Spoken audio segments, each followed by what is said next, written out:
Okay, welcome back to another video. We're ready to get right into this one. This is episode 4. We ready to get into it. Let's go. Uh-oh.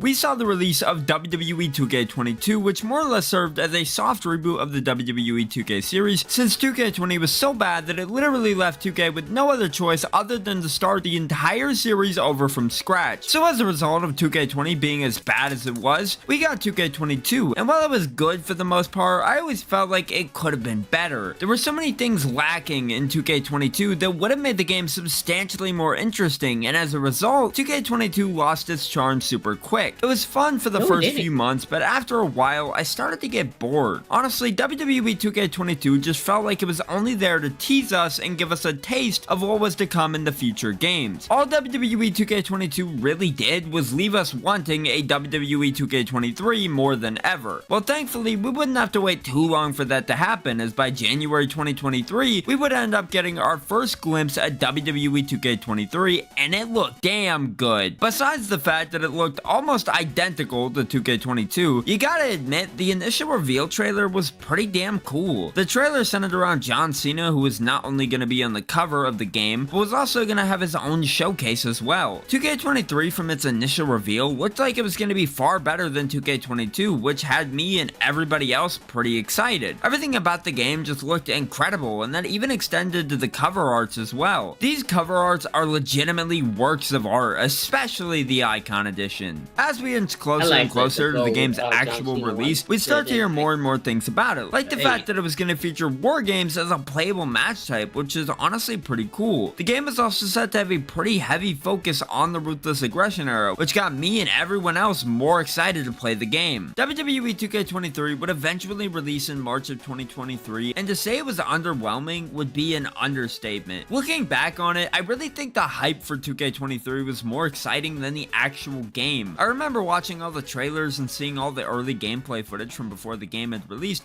and being pretty damn excited. When I played the game at release though, it just wasn't as exciting as I had hoped. It didn't really feel fresh, and it just felt like it could have been a content update for 2K22. Sure, it had war games and the focus on the Ruthless Aggression era was cool, but at the end of the day, it just didn't feel fresh enough to hold my attention for more than a few months. With all that out of the way though, I think it's time we dive in and find out what made WWE 2K23 so disappointing. That's why I found an Arctic wolf cub, little guy. I'll raise you to be the Arctic Wolf King. Go on, let me see your wildness.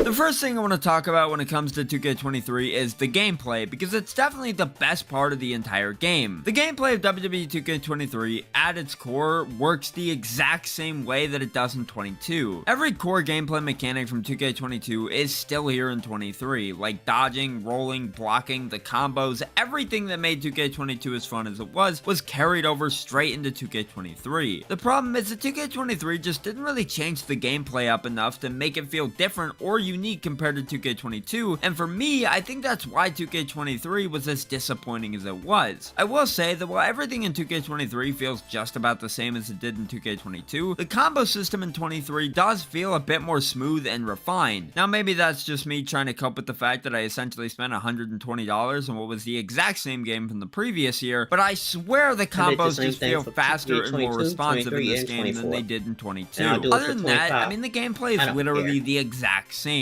I honestly wish 23 had made more improvements to the gameplay, because if it did, it probably would have kept me playing the game for longer. Now, while the gameplay in 23 pretty much went unchanged, they did at least update some of the match types, and by that, I mean they only updated one. The match type that got updated in 2K23 was the Backstage Brawl, and all they did was take the Backstage Brawl area from 2K22 and put a spotlight in it. That's it. As far as the other match types, they still remain about the same as they did in 22. Extreme Rules matches in 23 2K23 are still a blast because there's no restrictions on where you can place weapons, and normal matches are made more fun with the combo system that was introduced in 2K22. The real star of the show for match types though is the War Games match, and I gotta say, it's a pretty good time. The fact that it took as long as it did for us to get War Games in a WWE game is still absolutely insane to me, but thankfully 2K23 was the game that finally made it happen. War Games in 2K23 is honestly the best part of the entire game because it works really well. If you know how War Games works, then you're familiar with how it works in this game. 2 teams of 4, 1 person from each team starts off the match, and over time, more people from each team enter, and the match starts once everyone from both teams is in the ring. It's definitely one of the more chaotic matches in the game, and it's made even crazier by the fact that you can bring weapons into the ring when you enter the match, which is honestly pretty cool. As good as War Games is, it honestly kind of sucks that it was the only new match type added to the game, as I feel they probably could have added just a few more to make 23 feel a bit more fresh compared to 22. But at the end of the day, I can't hate too much because at least we got something new, and you can really tell Visual Concepts put a lot of work into War Games to make it as fun as possible, so I'll give it a pass. Moving on to the roster, it's honestly pretty damn good. Sure, the roster is pretty much exactly the same as how it was in 2K22, but 2K22 had a pretty great roster, so I really don't see the problem. This game is notable for being Edge's last appearance in a WWE game before he'd leave for AEW, the first appearance of Cody Rhodes in a WWE game since 2K17, and it even featured Bray Wyatt and Uncle Howdy as DLC, which was pretty damn awesome. Now, much like 2K22 did with Machine Gun Kelly, Bad Bunny was added in as a DLC character, and you know what? I'll gladly take Bad Bunny over Machine Gun Kelly in a WWE game because at least Bad Bunny actually makes sense to be in a WWE game. Sure, MGK has made appearances on WWE TV every once in a while, but Bad Bunny actually wrestled in the WWE ring. So Bad Bunny being a DLC superstar in 2K23 was honestly pretty cool. Now, as good as the roster is, it unfortunately suffers the same problem that 2K22 had with its numerous Rey Mysterio attires, except this time, the problem is John Cena. How is it that 2K15 had this problem solved in 2014, yet in 2023 they couldn't figure out how to put multiple alt attires on one superstar and call it a day? In total, there's 10 John Cenas in this game, and they're all their own separate characters, which is wild. Then if you have the DLC, you get Prototype John Cena, which takes it up to 11, and that doesn't even count the action figure John Cena in my faction.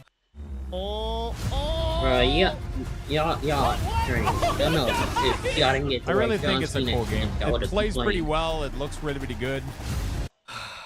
Well, before I lose my mind even further, let's take a look at the arena selection. The arena selection in this game is one of the most confusing messes I've ever seen. If you've ever wanted a wrestling game where half the arena selection consists of SummerSlam arenas and nothing more, this game has you covered. I swear this game probably has the most amount of SummerSlam arenas I think I've ever seen in a WWE game, but honestly, I don't think that's really a bad thing. SummerSlam is one of my favorite pay-per-views of all time, so much so that I've been to 2 myself in person, and to see all these different SummerSlam arenas represented in this game is really damn cool. As for the other arenas, they're fine. I mean, they're nothing I'd really complain about. The selection of NXT arenas in the game is pretty damn good, and the amount of Ruthless Aggression arenas featured here get the job done really well. I mean, this game had the 2005 Raw arena, the 2002 SmackDown Fist arena, and even WrestleMania 22, which was included as a part of the Ruthless Aggression DLC pack. Overall, I have to say Visual Concepts did a pretty good job with the arenas in this game. You know what they didn't do a good job with though? The other modes this game had to offer. So how about we get into talking about those, shall we? Well, if we're gonna talk about the modes, I think the best way to go about it is to start off with the modes that aren't really all that good. For example, My Faction. My Faction is legitimately one of the worst modes I've ever played. Essentially, all it is a card-based mode where you put together a faction and compete against other factions to earn rewards. Now, I've always said this about My Faction, but My Faction could have been cool if it was executed properly, but the problem is that it wasn't.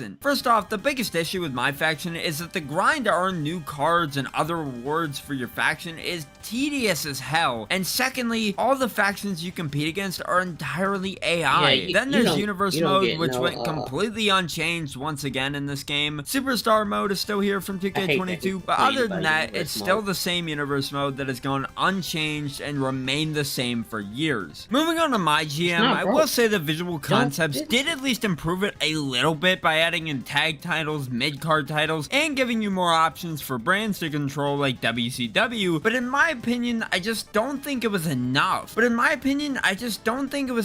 make GM mode feel all that different compared to 2K22's.